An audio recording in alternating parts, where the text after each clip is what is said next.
Ito ang mainit na balita at trending ngayon sa mundo ng social media. Wala na ngang paligoy-ligoy pa si dating Pangulong Duterte at binunyag kung sino itong naninira kay BP Sara na gustong maging presidente. May paglilinaw din si Duterte kung may alitan nga ba sila ni President Marcos at ni First Lady. Well, let's find out.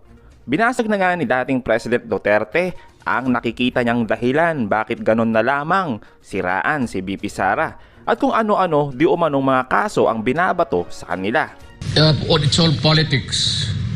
I am sure, hindi lang 100%, 1,000% ako, walang totoo dyan sa yung mga demanda nila. Pangharas lang. Kilala mo ninyo si Inday. And only because he is perceived to be a presidential candidate. Nagpo-posturing ito. They want continuity from the Marcos to the Romualdez as president. Ito nga si Speaker. Posturing. Kayo nag-umpisa When you're repeating us ito, wala akong away kay presidente unless you want to join into the fray. Wala akong away sa asawa. Bahala kayo kung anong gusto. There will always be a reckoning para sa atin. Wala akong away dyan sa iba. Sinagot din ni Duterte ang dahilan bakit nagsialisa ng mga kasama niyang congressman sa PDP laban. Kaya kita mo, lahat ng congressman, kita mo, walang naiwan.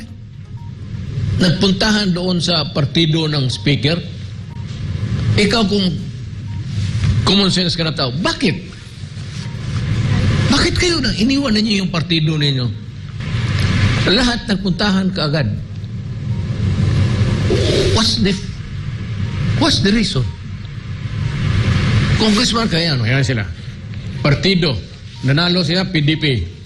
Ngayon, nandun sa taas. Bakit sila iniwan nila yung partido nila doon sa partido yung nakaupo diyan sa speaker? Why? Because money. It's all about money and politics.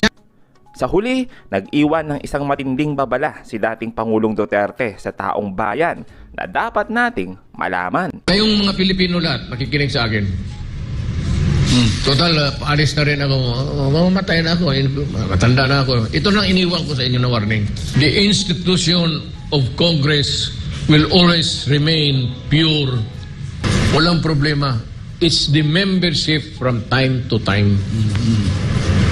Ang depende yan sa speaker kung corrupt o hindi. Pagka-corrupt ang speaker, ubos ang pera. Kasi nag-ambisyon maging presidente. Romualdez, tatakbo ka na presidente. Hindi ka mananalo sa Leyte. Dito sa side ng Leyte, ako pinanganak, si Siro ka doon. Lalo na Mindanao. Lalo na Bisaya. Lalo na mga Tagalog. Galit sa inyo. Sa usaping politika pa din, narito naman ang isang matinding binunyag ni Senador Tulfo sa Senado. Ito po, may record naman to. Naka-upload naman to sa channel ko. Ang nangyari, may mga kumpanya, say, 10 years na hindi nagbibigay ng minimum wage sa kanilang mga trabahador. After 10 years, Paano nakalusot yung 10 years? nakapag-isip, kaya nga, magandang tanong, paano nakalusot?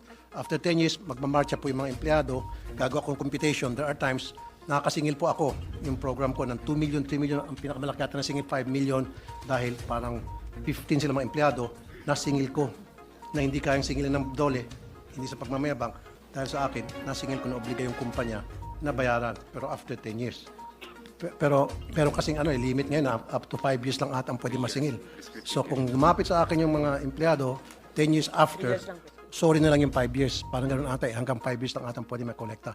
Anyway, yan sinasabi kong proseso. So what I want you to do, Dole, for the meantime, hanggat hindi pa naipapasa yung bill ko na wage theft, make sure na dapat may napaparusahan. Doon sa sinasabi nyo ng compliance, binanggit si Madam Sponsor na garnishment, execution, kung ano pa man yun, dapat meron talaga. Meron napasara, meron pong naembarguhan ng mga assets dahil ipambayad doon sa kanilang mga empleyado. In fact, meron po ako mga kumpanya na papalusot, tuturuan ko kayo dyan mga taga-Dole. Inobliga ko yung employer na yung kanyang diamond wedding ring. Inobliga ko, biniro ko lang, pero Yung biro ko, sineryoso niya, yung kanyang diamond wedding ring, isinanla niya para may pang sweldo lang. Mr. President, I am told that, Para maipas... Go ahead. yes, hindi po nila tungkulin at hindi po sila pwede magsara at magpasara. It's beyond their jurisdiction. Hindi, kasi ang pagkakaintindi ko na sabi writ of execution, ano pa ba yung sinasabi niyo? Okay, sorry kung na-misunderstood niyo ako. Ang sa akin, just do something na para maramdaman nitong mga employer yung ngipin ng batas. Yes. Do everything within their Yes, jurisdiction. exactly. But they cannot go beyond what is prescribed for them to do. Yeah. Maybe pwede sila But they can mag-usap-usap, coordinate magkaroon- with the other agencies kung Exactly, hindi na nandiyan- saklaw ng kanilang Nandiyan yung jurisdiction. BPLO, Business Permit and Licensing Office sa LGU, pwede sila makipag... Sa LGU. It would be pwede the sila LGU. makipag-usap doon. Yes. Di ba? Nandiyan yung DTI. So pwede naman, kung gusto, maraming paraan. Kung ayaw, Yes, maraming Mr. dahilan. President. Di ba? We take note of that. ikabubuti ng There's mga no manggagawa. disagreement. We take note of that. And they're listening intently. And we will ensure that they will be more proactive. They've been doing their best. But as I said, the cases, it should be DOJ. And the padlocking, it would have to be the LGU. But garnishment, etc., they've done that. They can even give you a list of some Okay, sige, garnishment. companies that have done that. So gusto ko makita yung mga nag-garnish na mga kumpanya. Can Yes. you give me a report, a list? Yes. Para ma-advertise ko naman po. Nang Yes. ganon, makita ng iba, seryoso pala itong dole, wag natin gawin. course, So it will serve as like a warning. Ano po? That's part of their accomplishment. And that Kailangan will po just- may paskil natin yung mga violators. Yes. Paki-take note lang po na they would not consider garnishment as a punishment because that's mere compliance. Hindi pa ho yun parusa.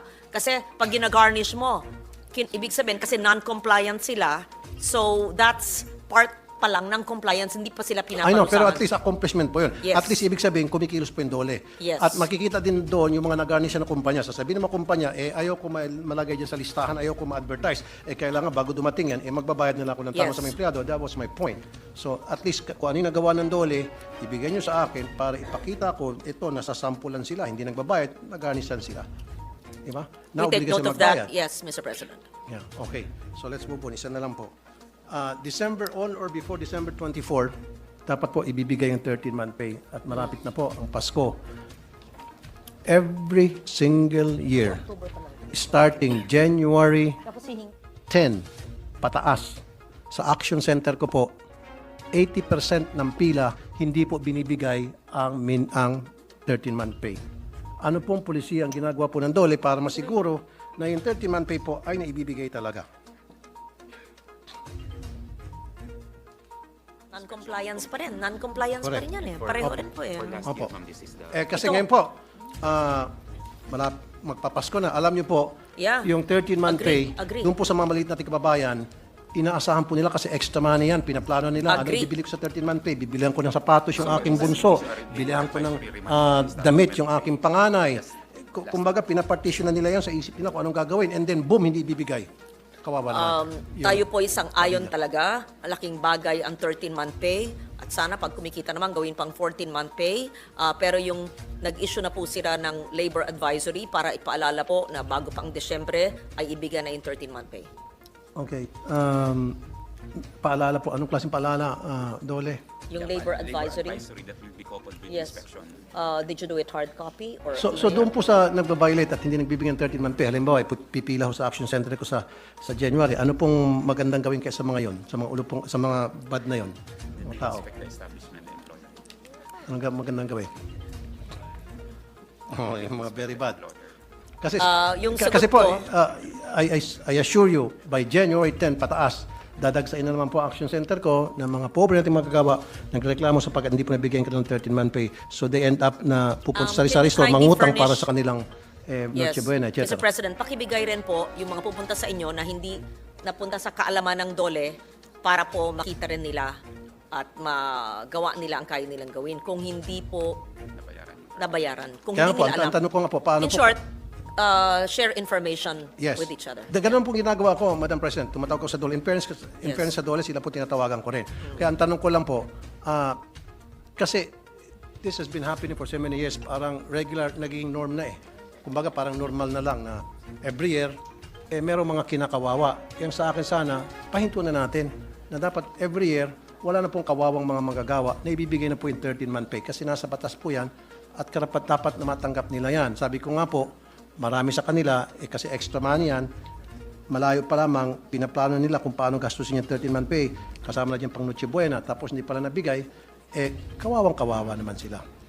Para bang napapabayaan. Tayo po ay nakikiisa sa inyo na dapat ang minimum wage ay sundin. Batas yan eh. Dapat ang 13-month pay ay sundin bago Desyembre. Ito po ay merong tayong compliance rates by region. Kung 2022 at saka 2023, bibigay ko na lang po through DOLE sa inyong tanggapan. It's a long matrix and the targets and the compliance per region. Pero more than these matrices, more than these numbers, it's really the proactive behavior of everyone concerned in DOLE to make sure that not just a minimum wage but a 13-month pay is followed closely, efficiently. Siguro po, Madam President, Madam Sponsor, Mr. President, siguro yung DOLE, pagdating sa 13-month pay, pwede ho kayong MOA sa mga taga-LGU para, ito po akin lamang pong opinion, no? State kung workable po ito, na yung mga hindi nagbigay ng 13-month pay, hindi i-renew yung kanilang license sa BPLO hanggat hindi na ibibigay yung 13-month pay. How's that? Is that something doable? Legit ba yan? Can you Pwede do ba a yan? MOA with LGU? Magkaroon ng MOA? Na kapag hindi nyo binigay yung sa mga kumpanya na hindi nagbigay ng 13-month pay, kasi yearly po, ini-renew yung lisensya sa BPLO, sa LGU, hindi muna ibibigay, hindi muna ma-renew ang inyong license hanggat hindi nyo nakukomply yung 13-month pay. How's that? Mr. President, we were discussing a possible convergence MOA between the DILG and the DOLE so that at least if we have the DILG on board, they can proactively advise and help monitor the business establishments in their LGUs. Thank you.